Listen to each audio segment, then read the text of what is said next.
a big part of my identity as being an athlete, and I love that part of me, but I also like to be seen as more than an athlete.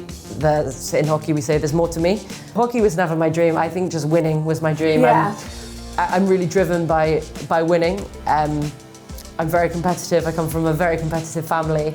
I think most people say, or you're supposed to say, that you enjoy the journey and it's the journey that counts and what you look back on and the experience. And for me, it's not that, and it's never been that. I would be lying if I said I enjoy training every single day and I love the life. I sometimes don't, but I love winning, and I'm incredibly driven by winning, and winning is the most important thing for me in sport. I've always believed that being a female athlete is not going to give you a career past that. Financially, we're not in a position where we're going to leverage on our career and live on that after, and I think that's a shame, but that has always been at the back of my head, and I think it's that kind of complex sometimes female athletes have, that you have to have something else, and it's probably those voices around us that are saying, like, you won't make enough money, there's not a career for you after, like you're amateur, or you're not on that level of the opportunities that your male kind of counterparts have. And I think that kind of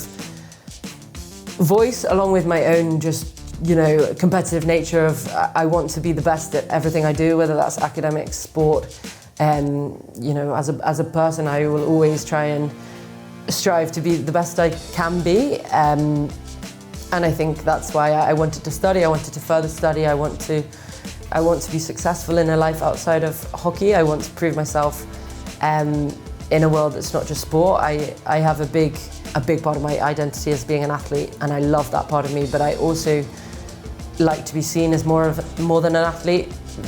In hockey we say there's more to me, and for me that is really important, that I'm not just seen as an athlete. I'm also seen, I can be successful outside of that line of work as well. And so I think I've always been pretty career focused as well, and academic focused, and to be honest, I'm a curious person, and so I like studying. I like to learn, and I think the brain and neuroscience is something I became pretty obsessed about.